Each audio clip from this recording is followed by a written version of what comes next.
साथियों नमस्कार। आप लोगों का बहुत-बहुत स्वागत है मेरे यूट्यूब चैनल मधुल बायोलॉजी में। देखिए आज की वीडियो में हम बात करने वाले हैं आरपीएससी सेकंड ग्रेड के बारे में और इसमें हम बात करेंगे पेपर फर्स्ट को लेके, ठीक है? पिछली वीडियो मैंने बनाई थी उसमें मैंने आपको गाइड किया था कि आप यदि तैयारी शुरू करना चाहते हैं तो किस तरीके से आप तैयारी शुरू कर सकते हैं। उसके बारे में कुछ हमने डिटेल में बात की थी। अगर आपने वीडियो नहीं देखा है तो आप जाके देख सकते हैं, मेरे चैनल पे वीडियो पड़ा हुआ है। उसके अलावा क्या हुआ उसमें भी कुछ कमेंट आई और इसके अलावा कुछ और भी मेरे पास टेलीग्राम पे मैसेज वगैरह आते हैं, तो उसमें प्रॉब्लम ये आ रही है कि कुछ बच्चे ऐसे हैं जो बिल्कुल फ्रेशर हैं, ठीक है? फ्रेशर का मेरा मतलब ये होता है कि जिन्होंने कभी भी राजस्थान जीके है या फिर जो इंडिया की जीके है वो कभी पढ़ी नहीं है, उनके पास सब्जेक्ट बहुत अच्छा मैटर है, सब्जेक्ट बहुत अच्छे से तैयार कर रखे हैं उन्होंने, लेकिन प्रॉब्लम ये है कि वो जीके से बिल्कुल भी अवगत नहीं है। तो पहले तो ऐसे स्टूडेंट हैं, उनके लिए मैं ये वीडियो बना रहा हूँ। दूसरा कुछ स्टूडेंट ऐसे हैं कि अभी जो हमारा आरपीएससी जो पैटर्न बदल रही है क्वेश्चन पूछने का, उसको लेके बच्चे बहुत ज़्यादा टेंशन में आ चुके हैं। चाहे उन्होंने पहले कोई भी तैयारी कर रखी है या फिर वो आगामी तैयारी करना चाहते हैं, लेकिन उन्होंने जो भी पिछले नोट्स पढ़े थे उनमें से कोई भी क्वेश्चन नहीं आया, ऐसा उनके मन में विचार है, ऐसा उन्हें लगता है, ठीक है? तो उस विचार को दूर करें, उस डर को दूर करने के लिए मैं ये वीडियो लेके आया हूँ कि यदि आप कुछ बदलते पैटर्न के अनुसार तैयारी करना चाहते हैं तो आप किस तरीके से कर सकते हैं, ठीक है? तो ज़्यादा देर न करें, चलिए वीडियो को शुरू कर लेते हैं। देखिए, कौन-सी चीज़ें हम जो टॉपिक है इसमें कवर करने वाले हैं, सबसे पहले हम बात करेंगे कि आप शुरुआत किस तरीके से कर सकते हैं, यदि आप बिल्कुल फ्रेशर हैं तो। दूसरा क्वेश्चन अपना ये रहेगा कि सर हमें ऑथेंटिक बुक्स से पढ़नी चाहिए या फिर हमें नोट्स जो कोचिंग हम कर रहे हैं उसके नोट्स को प्रायोरिटी देनी चाहिए, इस पे हम बात करेंगे। तीसरा क्वेश्चन अपना ये आएगा कि अपन बदलते पैटर्न के अनुसार अपनी तैयारी को किस तरीके से बदल सकते हैं, क्या हमें बदलने की आवश्यकता है या फिर हम पुराने जो पैटर्न चला रहे हैं उसके अनुसार ही तैयारी कर सकते हैं। फिर मैं आपको ऑथेंटिक बुक्स के बारे में बताऊँगा कि आप कौन-कौन सी बुक्स या फिर गाइड जो है वो प्रेफ़र दे सकते हैं अपनी तैयारी के दौरान। फिर मैं आपको बताऊँगा वही मेरी तरफ से मैं क्या हेल्प आपकी कर सकता हूँ। और लास्ट में मैंने एक लाइन खाली छोड़ दी है, इसमें आपके क्वेश्चंस हैं जो आगामी आप पूछना चाहते हो, कोई भी आपका क्वेरी है, तो आप मुझे पर्सनल मैसेज भी कर सकते हो, व्हाट्सएप पे, टेलीग्राम पे कर सकते हो, इंस्टाग्राम पे कर सकते हो, इवन आप जो है कमेंट भी कर सकते हो। तो उसकी जो वीडियो है हम नेक्स्ट चैनल पे डाल देंगे, ठीक है? चलिए, एक-एक पॉइंट की हम यहाँ पे शुरू कर लेते हैं। सबसे पहले बात करते हैं कि सर हम शुरुआत कैसे करें, ठीक है? तो मैं 2 स्टूडेंट यहाँ पे ले लेता हूँ, ठीक है? सबसे पहले मैं उन स्टूडेंट की बात कर रहा हूँ जो बिल्कुल फ्रेशर हैं, फ्रेशर इन द सेंस उन्होंने अभी-अभी तैयारी शुरू की है या फिर वो तैयारी शुरू करना चाहते हैं। दूसरा मैं यहाँ पे बात करूँगा कुछ ऐसे स्टूडेंट के बारे में जो ओल्ड हैं, जो पहले तैयारी कर चुके हैं और पहले भी एग्ज़ाम उन्होंने 1-2 बार दिया है। पहले मैं बात करूँगा ऐसे फ्रेशर स्टूडेंट के बारे में कि उनको क्या करना चाहिए। तो देखिए, पेपर फर्स्ट की हम यहाँ पे बात कर रहे हैं, पेपर सेकंड की बात नहीं कर रहे हैं। पेपर फर्स्ट यानी कि जीके वाले पेपर की। तो आपको सबसे पहले जो है अपनी कोचिंग लगा लेनी है, कोई भी कोचिंग आप चाहे ऑफलाइन ले सकते हैं। पिछले वीडियो में मैंने आपको बता दिया था कि आपको कोचिंग ऑफलाइन लेनी चाहिए या फिर आपको कोचिंग ऑनलाइन लेनी चाहिए। तो इसमें तो कोई भी डाउट आपको होना नहीं चाहिए। तो कोचिंग आप ले लें। इसके अलावा मैं आपको बात करूँ तो आपको जो है नोट्स पढ़ने हैं, ठीक है? नोट्स पढ़ने के अलावा आपको क्या करना है, कुछ बुक्स अपने साथ रखनी है, ठीक है? बुक्स अपने साथ रखनी है जिससे आपको क्या करना है, पढ़ना है। किस प्रकार से पढ़ना है वो मैं आगे आपको बताने वाला हूँ, ठीक है? और साथ के साथ आपको अभ्यास के लिए भी बुक्स अपने पास रख लेनी है, ठीक है? अभ्यास भी उन्हीं बुक से आपको करना है। इसके बाद आपको चौथे नंबर पे करनी है टेस्ट सीरीज़। टेस्ट सीरीज़ से आपको क्वेश्चन की प्रैक्टिस करनी है। इससे पहले एक चीज़ मैं यहाँ पे बताना भूल गया, सबसे ऊपर मैं यहाँ पे लिख देता हूँ कि आपको क्या करना है, सिलेबस को सबसे पहले निकलवा लेना है और सिलेबस का बहुत अच्छे ढंग से आपको विभाजन कर लेना है। अभी आपने सिलेबस देखा होगा, मैंने वीडियो बनाई नहीं लेकिन मैंने आपने देखा था सिलेबस को, उसमें देखा है कि सिलेबस में बहुत सारी चीज़ें जो है वो नई ऐड हुई हैं। ज़्यादा चीज़ों को हटाया नहीं गया है बल्कि चीज़ों को बहुत ज़्यादा ऐड कर दिया गया है। ठीक है? और जैसे मैं बात करूँ इतिहास में तो सारी सभ्यताओं को अब वहाँ पे ऐड कर दिया गया है। पहले हमें 4 सभ्यताएँ पढ़नी पड़ती थी लेकिन अभी जो है हमें सारी सभ्यताएँ पढ़नी पड़ेंगी। तो सिलेबस जो है बहुत ज़्यादा ब्रॉड कर दिया गया है अब, ठीक है? यानी बहुत ज़्यादा बड़ा सिलेबस कर दिया गया है, तो आपको ध्यान रखना है उसको आप विभाजित करके पढ़ेंगे। विभाजन का मेरा मतलब होता है कि आप सिलेबस को राजस्थान में अलग कर लें, भारत का जीके अलग कर लें, विश्व का जीके अलग कर लें और साइकोलॉजी को अलग कर लें। अभी आगे मैं आपको और डिटेल में बताने वाला हूँ, ठीक है?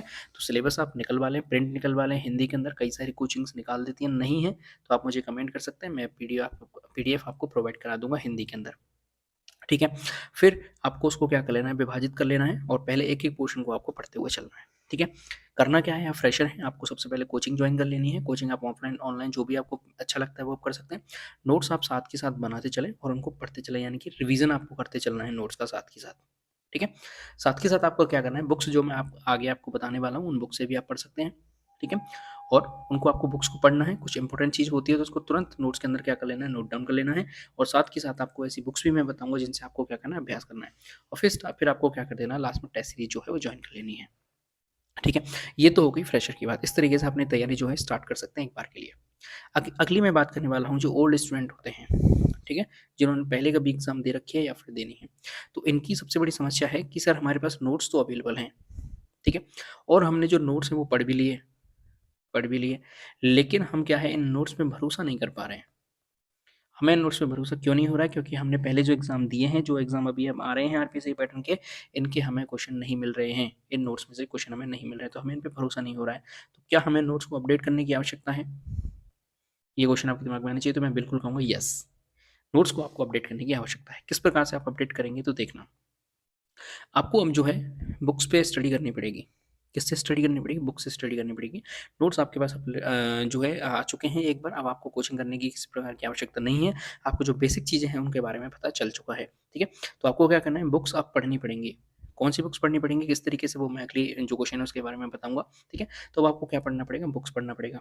साथ ही साथ आपको जो है अभ्यास ज़्यादा करना पड़ेगा, ठीक है? अभ्यास क्यों ज़्यादा करना पड़ेगा? क्योंकि जब आप ज़्यादा से ज़्यादा अभ्यास करेंगे तो आपको जो क्वेश्चन की भाषा है, यानी कि जो प्रश्न आने वाले हैं उनकी भाषा आपको समझनी पड़ेगी। क्यों? अभी जो प्रश्न आ रहे हैं उनमें सबसे बड़ी दिक्कत आ रही है कि उनकी भाषा ही हम नहीं समझ पाते कि प्रश्न में वो पूछना क्या चाह रहा है। फैक्ट तो वही है, लेकिन उसने उसकी भाषा को क्लिष्ट कर दिया थोड़ा-सा, तो हम क्वेश्चन देख के घबरा गए कि ये क्वेश्चन तो कहाँ से आया है, ठीक है? अभ्यास आपको ज़्यादा करना पड़ेगा, इसके लिए हमें क्या करना पड़ेगा? बुक्स को पढ़नी पड़ेगी, ठीक है? ये मैं एनालिसिस कर पाया हूँ। तो इस तरीके से आप एक बार के लिए शुरुआत कर सकते हैं। अब हम अगला क्वेश्चन आता है हमारे सामने कि सर हम ऑथेंटिक बुक्स पढ़ें या फिर कोचिंग नोट्स पढ़ें? तो देखिए, दोनों को मैं यहाँ पे लिख देता हूँ एक बार के लिए। यहाँ पे मैंने लिख दी कि ऑथेंटिक बुक्स ज़्यादा सही हैं या फिर कोचिंग के नोट्स ज़्यादा बेटर हैं, ठीक है? तो देखिए, ऑथेंटिक बुक्स जो है वो कौन से स्टूडेंट को पढ़नी चाहिए? सबसे ज़्यादा मैं प्रायोरिटी यदि मैं बात करूँ तो जो ओल्ड स्टूडेंट हैं, इनकी जिन्होंने एक बार जो तैयारी है वो कर ली है, उनको अब ऑथेंटिक बुक्स की तरफ जाना चाहिए। ऑथेंटिक बुक्स में कौन-कौन सी बुक्स आती हैं वो मैं आपको आपको बता देता हूँ। तो जो राजस्थान की बात करूँ तो मैं जो राजस्थान अध्ययन की बुक आती हैं, राजस्थान अध्ययन की बुक आती है 6 से 12वीं तक, ठीक है? वो ऑथेंटिक बुक्स हैं। दूसरी मैं बात करूँ, जो एनसीईआरटी की किताबें आती हैं वो ऑथेंटिक बुक्स होती हैं। इनके अलावा कुछ ऐसी किताबें होती हैं जो ऑथेंटिक नहीं है, लेकिन कुछ अच्छे लेखक हैं जो बुक्स लिखते हैं। जैसे यदि मैं भूगोल की बात करूँ, राजस्थान के भूगोल के लेखक की बात करूँ, तो हरिमोहन सक्सेना की बुक चलती है। ये क्या होती हैं? ऑथेंटिक बुक्स नहीं है, लेकिन ये ऑथेंटिक बुक्स तो हैं, मतलब मेरा कहने का मतलब ये है कि ऑथेंटिक बुक्स तो हैं, लेकिन इनको अपन एनसीईआरटी और राजस्थान अध्ययन से कंपेयर नहीं कर सकते। ये अलग लेखक हैं और अपनी बुक्स जो है अलग से छापते हैं, ठीक है? तो जैसे मैंने फॉर एग्ज़ाम्पल दिया, तो इन बुक्स को पढ़ने की अब हमें आवश्यकता है। इससे होगा क्या? एक तो हमारा जो मेमोरी है या फिर जो नोट्स हैं वो अपडेट हो जाएँगे, पहली चीज़। दूसरा, अभी जो पैटर्न बदल गया है, अभी जो आरपीएससी का पैटर्न बदल गया है, उस पैटर्न के अनुसार हमें ज़्यादा मैटर देखने के लिए मिल जाएगा। अगली मैं बात करता हूँ कोचिंग नोट्स पे किसको रिलाई करना चाहिए या फिर कोचिंग नोट्स से किसको पढ़ना चाहिए। तो देखिए, कोचिंग नोट्स जो हैं उनको हमें हल्के में बिल्कुल भी नहीं लेना है, क्योंकि वो जिस भी टीचर ने बनवाए हैं उसने कुछ तो सोच समझ के उनको बनवाया होगा। हमें करने की आवश्यकता है उनको अपडेट। क्या करने की आवश्यकता है? हमें उनको अपडेट करने की आवश्यकता है। तो जो फर्स्ट टाइम जो प्रिपरेशन कर रहे हैं उनको एक बार कोचिंग नोट्स को अच्छे से पढ़ लेना है। उसके बाद उन्हें किस पे जाना है? ऑथेंटिक बुक्स की तरफ जाना है, ठीक है? पढ़नी तो हमें लास्ट में बुक्स ही पड़ेंगी, और कौन सी बुक्स पढ़नी पड़ेंगी मैं आपको बता देता हूँ। राजस्थान अध्ययन और एनसीईआरटी को हमें वापस देखना पड़ेगा एक बार के लिए, ठीक है? और कोचिंग नोट्स को हमें क्या करना पड़ेगा? अपडेट करने की आवश्यकता है। तो मैंने आपको बता दिया कि दोनों ही चीज़ों की अपनी महत्वता होती है, कोचिंग नोट्स और ऑथेंटिक बुक्स। अब कोचिंग नोट्स का फ़ायदा क्या है? सुनना। मान के चलिए हमारे पास 200 पेज की बुक है, ठीक है? और जो बुक है वो पर्टिकुलर किस में लिखी हुई है? थ्योरी में लिखी हुई है। लेकिन जब हम कोचिंग के नोट्स देखते हैं तो हमें नोट जो है वो पिन पॉइंट मिल जाते हैं। तो कोचिंग नोट्स का भी अपना बेनिफिट है, ऐसी बात नहीं कोचिंग नोट्स को हम बिल्कुल ही साइड कर दें और वापस से बुक्स जीरो से पढ़ना शुरू करेंगे। पढ़ सकते हैं, कोई बड़ी बात नहीं है, आपको पढ़नी भी चाहिए। लेकिन कोचिंग नोट्स को ही क्या कर लें, हम अपडेट कर लें, तो हमारा बहुत ज़्यादा टाइम जो है बच जाएगा। हमने बुक्स पढ़ी, बुक्स पढ़ने के बाद हमें पता चला कि यार ये चीज़ हमारे नोट्स में नहीं है, तो हमने उसको क्या कर लिया, चुपचाप मेंशन कर लिया उस नोट्स के अंदर। तो हमारे जो नोट्स हैं वो क्या हो गए? अपडेट हो गए ऑटोमेटिक। वहीं हम जीरो से शुरू करेंगे तो आप सुनना, जो आपके पास कोचिंग नोट्स पहले से अवेलेबल थे, आपको बिल्कुल शुरू से लिखने पड़ेंगे वो सारे नोट्स, आपका टाइम बहुत ज़्यादा वेस्ट हो जाएगा। ये बिल्कुल गलत अप्रोच आपकी रहने वाली है, इसको आप कभी भी फॉलो ना करें। आपको करना क्या है, अपने जो भी कोचिंग के नोट्स थे, सेल्फ के जो आपके नोट्स थे, उनको ही आपको क्या करना है, अब अपडेट करना है। और अपडेट करने के लिए आपको किसका सहारा लेना पड़ेगा? ऑथेंटिक बुक्स का आपको सहारा लेना पड़ेगा, ठीक है? तो ये डाउट भी आपका क्लियर हो जाना चाहिए। यदि आपके पास कोचिंग के नोट्स हैं तो उनको अपडेट करिए, और अपडेट किससे करेंगे आप? ऑथेंटिक बुक से आपको उनको अपडेट करना है, ठीक है? चलिए, अगले मैं बात करता हूँ कि बदलते पैटर्न के अनुसार तैयारी को किस प्रकार से करनी है। आखिर ये पैटर्न बदला कैसे है? तो मैं बताऊँ आपको कि सबसे पहले जो भाषा है, प्रश्नों की भाषा है, इसको बदल दिया गया, ठीक है? फिर दूसरी चीज़ मैं बात करूँ, तो जो फैक्ट पूछे जाते थे, अब ये फैक्ट बहुत ज़्यादा डीपली फैक्ट पूछे जा रहे हैं, ठीक है? अगली जो बदलाव आया है, वो बदलाव आया है जो क्वेश्चन्स हैं, जो क्वेश्चन्स वहाँ पे पूछे जा रहे हैं, उनकी जो लेवल है, ठीक है, उनका लेवल थोड़ा-सा कैसा कर दिया गया है, हाई कर दिया गया है। उसके पीछे वजह है, उसके पीछे वजह जो मेरी समझ में आती है, वो वजह ये है कॉम्पिटिशन को कम करना चाहती है आरपीएससी।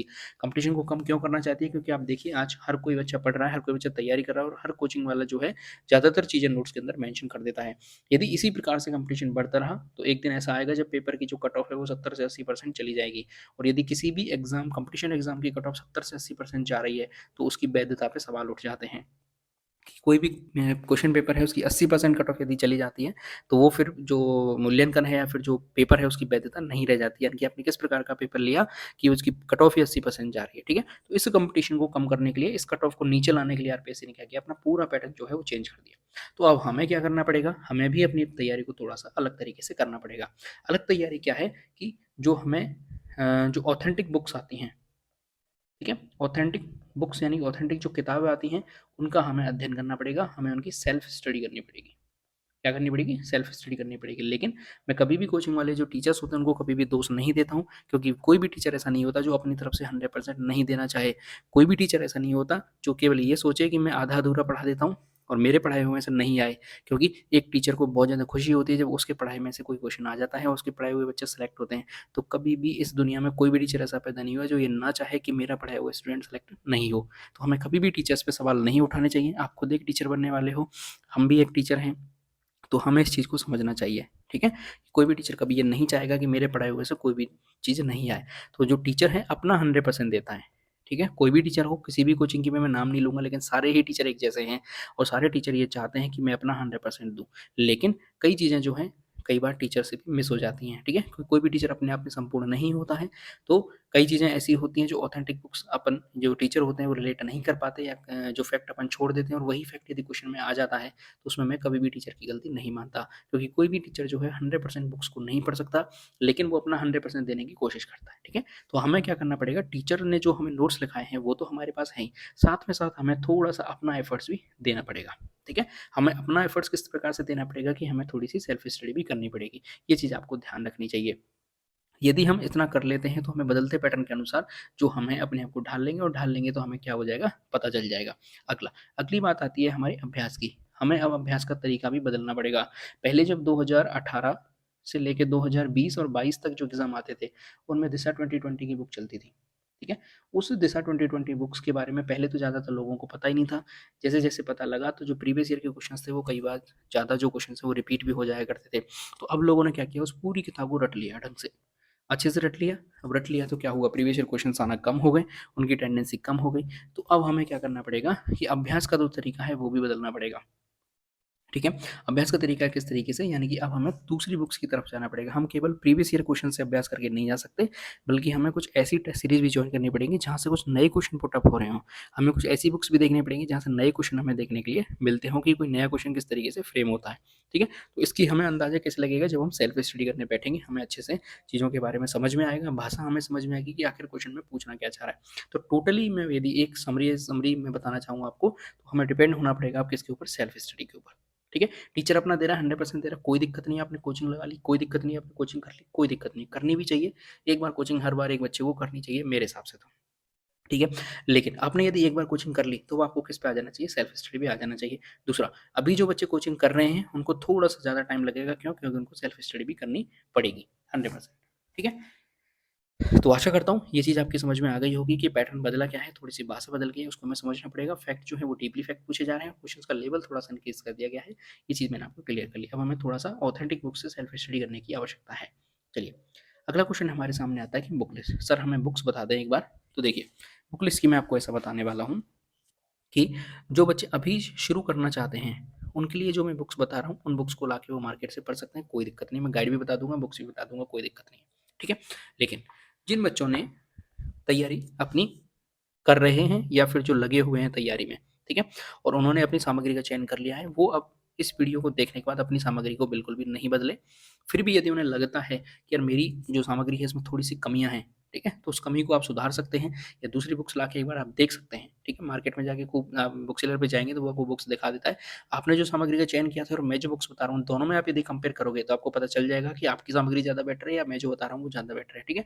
मैं कभी भी नहीं कहता कि मैं जो किताबें बता रहा हूँ या मैं जो भी चीज़ पढ़ाता हूँ वो 100% है। कभी भी मैं इस चीज़ का बारे में नहीं करता। बात, ठीक है? क्योंकि कुछ डिसीजंस आपको खुद को भी लेने पड़ेंगे, ये मैं आपको हर बार बताता हूँ, ठीक है? तो जो शुरुआत कर रहे हैं बच्चे, उनके लिए ये बुक्स लेने वाली हैं, और जो लगे हुए हैं वो भी एक बार इस वीडियो को यहाँ से देख सकते हैं। यदि आपको लगता है कि ये बुक्स मुझे लानी है तो आप ला सकते हैं। तो सबसे पहले मैं जो है इस सिलेबस का डिवीज़न कर देता हूँ आपके सामने, और मैं उसी हिसाब से आपको बुक्स बताने वाला हूँ, ठीक है? चलिए, हमारे सिलेबस में आप देखेंगे तो 3 पार्ट्स हैं। मैंने सिलेबस को 3 पार्ट्स के अंदर विभाजित किया, आपको इस प्रकार से ये कर लेना चाहिए। सबसे पहले जो सबसे बड़ा पार्ट है वो है राजस्थान जीके का पार्ट, ठीक है? फिर आता है हमारे सामने इंडिया एंड वर्ल्ड जीके, और फिर तीसरे नंबर पे आती है हमारे सामने साइकोलॉजी। इन 3 पार्ट्स पे यहाँ पे मैं बात करता हूँ। सबसे ज़्यादा पोर्शन जो है वो राजस्थान जीके का है, फिर इंडिया जीके का है, और लास्ट में हमारे सामने क्वेश्चन फिक्स है यहाँ पे कि 20 क्वेश्चन जो है साइकोलॉजी के पूछे जाते हैं, और लगभग आपको लगभग 20 क्वेश्चन यहाँ से पूछे जाते हैं, और ऐसा आइडिया है कि लगभग 60 क्वेश्चन जो है वो अकेले राजस्थान जीके के यहाँ से पूछे जाते हैं, ठीक है? एक एक की मैं यहाँ पे बात करूंगा, आगे मैं इसको डिवाइडेशन और कर देता हूँ। राजस्थान में आप देखोगे तो सबसे पहले सिलेबस में आपको देखने के लिए मिलेगी राजस्थान का इतिहास, ठीक है? जब आप विभाजन कर लेंगे तो विभाजन आपको ये करना पड़ेगा, और आपको देखना पड़ेगा कि हर विभाजित पार्ट के लिए, हर जो पार्ट है उसके लिए अलग से आपको बुक पढ़नी पड़ेगी, यदि आप सेल्फ स्टडी कर रहे हैं तो। और यदि आप सेल्फ स्टडी नहीं कर रहे हैं तो आपको कोचिंग के नोट से भी काम चल जाएगा, ठीक है? चलिए, इतिहास की यदि मैं बात करूं तो मैंने थोड़ी सी रिसर्च करी, रिसर्च करने के बाद मुझे पता चला कि आप यदि बुक्स लाना चाहते हैं, ठीक है, तो मैं दोनों चीज़ें आपको बताऊंगा। यदि आप कोई बुक लाना चाहते हैं तो आप गणपत सिंह राजपुरोहित सर की बुक ला सकते हैं। उन्होंने राजस्थान इतिहास की एक पर्टिकुलर अपने खुद के हैंड रिटन नोट्स निकाले हैं, वो आप लाके देख सकते हैं। और उस बुक की खास बात ये है कि आपको जो अपने टॉपिक के हैं केवल वही टॉपिक आपको पढ़ने हैं, क्योंकि उसमें सारे इतिहास के टॉपिक्स दिए गए हैं, लेकिन आपको केवल वही टॉपिक पढ़ने हैं जो अपने सिलेबस में है। नहीं है तो उस टॉपिक को आपको छोड़ देना है, ठीक है? ये तो हो गई इतिहास की एक ही किताब मैं आपको बताऊंगा जो आपको पढ़नी चाहिए, ठीक है? क्योंकि सारी जितनी भी बुक्स आती है उन सबका समावेश है यहाँ पे इतिहास के अंदर। दूसरी, यदि आप मुझसे गाइड पूछोगे तो गाइड मैं जो है आपको कंप्लीट बता देता हूँ। आपको गौरव ज्ञानधारा की जो गाइड है वो ले लेनी चाहिए मेरे हिसाब से, ठीक है? वो सभी के लिए आपको कंप्लीट सिलेबस की आती है, सेकंड ग्रेड साइंस की, उसको आप देख सकते हैं एक बार। तो ये हमारा इतिहास वाले पार्ट की मैंने आपको बता दिया। दूसरी मैं बात करता हूँ भूगोल, और भूगोल के साथ ही क्या आती है आपके अर्थशास्त्र भी आ जाता है साथ ही साथ। इसके लिए आप क्या ला सकते हैं, हरिमोहन सक्सेना की जो बुक आती है वो आप लेके आ सकते हैं। ऑथेंटिक बुक है, आपको देखने के लिए मिल जाएगी, हिंदी ग्रंथ अकादमी की आती है शायद ये। हरिमोहन सक्सेना की बुक आप ला सकते हैं। इसके बाद अगले पार्ट की मैं बात करूँ, राजनीति यानी पॉलिटी की, यदि आप देखेंगे तो पॉलिटी के आपको राहुल चौधरी के जो सर हैं उनकी बुक्स आप ला सकते हैं, परचेज कर सकते हैं। उसमें से क्वेश्चन जो हैं ज़्यादातर हमें देखने को मिल जाते हैं, ठीक है? इसके बाद यदि मैं कला संस्कृति की बात करूँ, यहाँ पे कला संस्कृति की यहाँ पे बात करूँ तो देखिए, कला संस्कृति का होता ऐसा है कि आपको कोई ज़रूरी नहीं है क्वेश्चन ज़्यादातर आपको देखने को मिल जाए, क्योंकि ये बहुत छोटे छोटे क्वेश्चन यहाँ से देखने को मिलते हैं। बहुत छोटे छोटे फैक्ट होते हैं जिनको 100% याद नहीं किया जा सकता। यदि आप 60 से 70% भी याद कर लेते हैं और आपकी किस्मत में होता है तो आपका क्वेश्चन वहाँ से फंस जाएगा 100%, ठीक है? इसके लिए आप क्या कर सकते हो, कोई भी गाइड ले सकते हैं, जैसे मैंने आपको बताई, ठीक है? कोई भी गाइड से आप पढ़ सकते हैं। इसके अलावा राजस्थान अध्ययन की जो बुक्स आती हैं 6 से 12 की, वहाँ से आप जो अपने टॉपिक्स हैं वो निकाल के पढ़ सकते हैं कला संस्कृति की। इसके अलावा आपको कुछ भी चीज़ पढ़ने की आवश्यकता नहीं है, आप कोई भी गाइड ले सकते हैं, राजस्थान अध्ययन की किताब भी आप ले सकते हैं, पढ़ सकते हैं वहाँ से। इसके अलावा हमारे सामने आता है करंट अफेयर्स, ठीक है? करंट अफेयर्स के लिए आपको क्या करना पड़ेगा, जैसे मैं आपको बता दूँ, अभी बजट आएगा तो वो बजट आपको पढ़ना पड़ेगा। जो आर्थिक समीक्षा आती है वो आपको पढ़नी पड़ेगी। इसके अलावा यदि मैं बात करूँ तो जो सूचस किताब आती है राजस्थान सरकार जो अपनी जारी करती है वो आपको पढ़नी पड़ेगी। यदि आप इन सब चीज़ों से बचना चाहते हैं तो मैं आपको बता दूं, गणपत सिंह राजपुरोहित सर, ठीक है? गणपत सिंह राजपुरोहित सर का चैनल आप देखेंगे तो वहाँ पे करंट अफेयर्स की किताब, सॉरी, जो क्लासेज हैं आपको फ्री ऑफ कॉस्ट देखने के लिए मिल जाएंगी, बिल्कुल निःशुल्क आपको क्लासेस देखने के लिए मिलेंगी। वो क्लासेस आप देखिए, खुद के नोट्स आप प्रिपेयर करिए, ठीक है? और इसके अलावा वो अपनी मासिक पत्रिका भी निकालने वाले हैं, वो जाके आप देख सकते हैं, ठीक है? तो क्लासेस आप देखेंगे तो वहाँ से खुद के नोट्स आप प्रिपेयर करके खुद के नोट्स बना सकते हैं, वो आपके लिए बहुत ज़्यादा हेल्पफुल रहेंगे। इसके अलावा मैं बुक्स की आपको बताता हूँ हर बार, तो आप मूमल की बुक ला के पढ़ सकते हैं, वो आपकी द्विमासिक पत्रिका आती है, वो आप ला के पढ़ सकते हैं, ठीक है? तो ये हमारा कंप्लीट जो मैटर है वो मैंने आपको बता दिया राजस्थान जी के लिए। इस सामग्री का आप चयन कर लें और इसको आप पढ़ना शुरू कर दें आज से ही खुद के लिए, ठीक है? सेल्फ स्टडी आप कर सकते हैं। इसके बाद मैं बात करता हूँ यहाँ पे Rajasthan GK, sorry, India GK और वर्ल्ड जीके के बारे में, ठीक है? तो सबसे पहले मैं इसकी ज्योग्राफी की बात करता हूँ, यानी भूगोल की मैं बात करूँगा, इंडिया और वर्ल्ड दोनों के लिए। तो आप कोई भी कोचिंग के नोट्स, जो भी आप कोचिंग की थी या कोचिंग आपने कर रखी है उसके नोट्स आप ले सकते हैं, या फिर जो भी आप अभी कोचिंग कर रहे हो तो उनके नोट्स बहुत ज़्यादा यहाँ पे सफिशियंट हो जाते हैं, उससे बाहर कोई भी क्वेश्चन नहीं जाता है, ठीक है? कोचिंग वाले इतना मैटर करा देते हैं। फिर भी आपको यदि कोई बुक्स लेनी है तो एनसीईआरटी आप पढ़ सकते हैं, 9 से लेकर 12 तक की, 9 से 12th की एनसीईआरटी ले सकते हैं, जिसमें आपको ज्योग्राफी देखने के लिए मिल जाएगी। यहाँ से आपको 100% क्वेश्चन देखने के लिए मिल जाएंगे, लाइन टू लाइन क्वेश्चन पूछे जाते हैं, एक भी क्वेश्चन बाहर नहीं जाता है, ठीक है। इसके अलावा जो कोचिंग वाले जो नोट्स लगाते हैं वो भी एनसीईआरटी से ही लगाते हैं। तो ये मैंने आपको बता दिया किसके बारे में, ज्योग्राफी के बारे में, इंडिया की ज्योग्राफी, इंडिया और वर्ल्ड की दोनों ज्योग्राफी। इसके बाद आती है हमारे सामने कौन, इंडिया की पॉलिटी, ठीक है। इंडिया पॉलिटी की बात करूँ तो वही आप राहुल चौधरी सर की बुक ला सकते हैं, ऑथेंटिक बुक्स की यदि मैं बात करूँ। इसके अलावा पॉलिटी जो डीपली आती है तो आप लक्ष्मीकांत की बुक ला सकते हैं, ठीक है। जो आईएएस वाले जो स्टूडेंट है वो पढ़ते हैं, वो आप बुक ला सकते हैं, वहाँ से भी आपको पढ़ सकते हैं। लक्ष्मीकांत को पढ़ने के लिए ज़्यादा टाइम लगेगा आपको, तो इस बार के लिए आप इसको छोड़ सकते हैं। आप राहुल चौधरी को 100% प्रेफरेंस दे सकते हैं, क्योंकि ये प्रॉपर सेकंड ग्रेड के लिए बुक्स बनाते हैं, ठीक है। इसके अलावा मैं बात करूँ किसकी, इकोनॉमिक की यानी अर्थशास्त्र की यदि मैं बात करूँ, तो यहाँ आपको जो है आर्थिक समीक्षा पढ़नी पड़ेगी, किसकी, भारत की, भारत की आर्थिक समीक्षा पढ़नी पड़ेगी। यदि आप इससे बचना चाहते हैं तो वापस मैं आपको बता दूं कि आप गणपत सिंह राजपुरोहित सर की जो क्लासेस हैं वो आप देख सकते हैं, ठीक है। और ये आपको अभी नहीं देखनी है, ये आपको अभी नहीं देखनी है, जब आपका एग्जाम होगा उससे कुछ महीने पहले, मार्च के अंदर ये सारी चीज़ें आएंगी, आर्थिक समीक्षा आएगी, तब आपको ये क्लासेस देखनी है। तो अभी आप इकोनॉमिक्स वाले पार्ट को क्या कर सकते हो, स्किप कर सकते हो, अभी आप इसको बिल्कुल भी लोड लेने की आवश्यकता नहीं है, ठीक है। इसके बाद यदि मैं बात करूँ साइकोलॉजी के बारे में, तो साइकोलॉजी में मान के चलिए आपने पहले से पढ़ रखा है, कोई भी कोचिंग के नोट्स आपके पास हैं, ठीक है। तो कोचिंग के नोट्स सबसे बेस्ट, वहाँ से आप इसका रिवीजन कर सकते हैं, आराम से पढ़ सकते हैं। इसके बाद मैंने आपको बताया था यदि आपने पढ़ रखा है तो आप सिखवाल पब्लिकेशन की बुक ला के आप पढ़ सकते हैं। इसके अलावा यदि मैं बात करूँ तो वंदना जादौन जो मैडम है उनकी बुक्स ला के आप पढ़ सकते हैं, ठीक है। यदि आपको पढ़ना ही है, कोचिंग आपके पास नहीं, कोचिंग के नोट्स आपके पास नहीं है, तो अवनी पब्लिकेशन की बुक ला के आप सेल्फ स्टडी भी कर सकते हैं। लेकिन मेरा मानना ऐसा है कि साइकोलॉजी एक ऐसी विषय है जिसको आपने यदि एक बार समझ लिया तो आपको दोबारा कभी पढ़ने की आवश्यकता नहीं पड़ेगी, ठीक है। तो आप एक बार जरूर किसी भी सर से, अच्छे जो सर हैं उनसे आप एक बार समझ लें उसको, फिर आप प्रैक्टिस कर सकते हैं, तो इससे आपकी अच्छे से प्रैक्टिस हो जाएगी, कोई दिक्कत वाली बात नहीं है, ठीक है। प्रैक्टिस के लिए आप क्या कर सकते हैं, सिक्वल एप्लीकेशन की बुक ला सकते हैं, बहुत अच्छी बुक है, ज़्यादातर क्वेश्चन यहाँ से देखने के लिए हमें मिल जाते हैं, ठीक है। तो ये बुक लिस्ट मैंने आपको बता दी। बिल्कुल आपको क्या करना है, सिलेबस को इसी प्रकार से विभाजित कर लेना है और एक एक पार्ट को पढ़ते हुए चलना है। कंटिन्यूस आपको यहाँ पे इसको 3 से 4 घंटे आपको देने हैं डेली, फर्स्ट पेपर को 3 से 4 घंटे आपको डेली देने हैं, ध्यान रखना है, ठीक है। और आप किस तरीके से मैनेज करेंगे, आप खुद का टाइम टेबल बनाइए, खुद से पढ़िए, ये मैंने आपको बता दिया कि आपको किस तरीके से चीज़ें करनी है।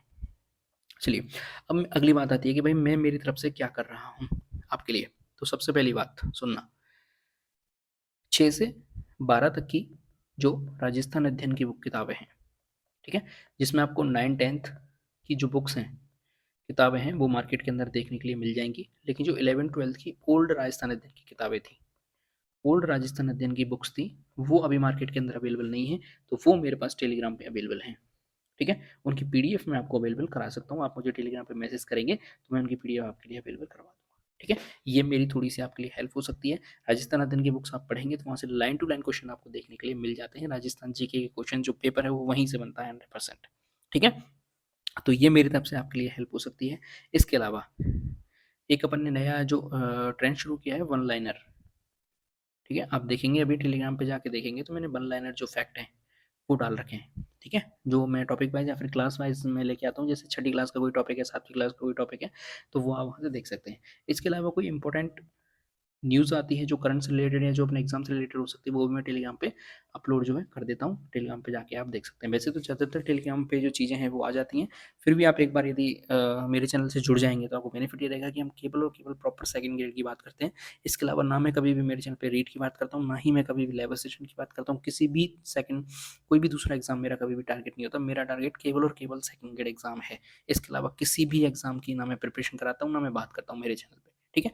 तो आप चैनल को ज्वाइन करना चाहते हो जिस पे केवल और केवल सेकंड ग्रेड की बात हो, तो आप मेरे चैनल को जाके ज्वाइन कर सकते हैं, ये मैं मेरी तरफ से कर सकता हूँ आपके लिए, ठीक है। तो आपको करना क्या है, टेलीग्राम चैनल को ज्वाइन कर लेना है। यदि आपको बुक चाहिए तो आप मुझे मैसेज कर सकते हैं, मैं आपको बुक दो है दोनों प्रोवाइड करा दूंगा। इसके अलावा जो भी नोट्स मेरे पास अवेलेबल होंगे वो भी मैं आपको प्रोवाइड करा दूंगा। धीरे धीरे चैनल पे आप जुड़े रहें, ठीक है। तो ये मेरी तरफ से एक छोटी सा प्रयास था, मैंने आपको जो बुक लिस्ट है वो कंप्लीट बता दी। इस तरीके से आप पढ़ सकते हैं, बिल्कुल भी घबराने की आपको आवश्यकता नहीं है।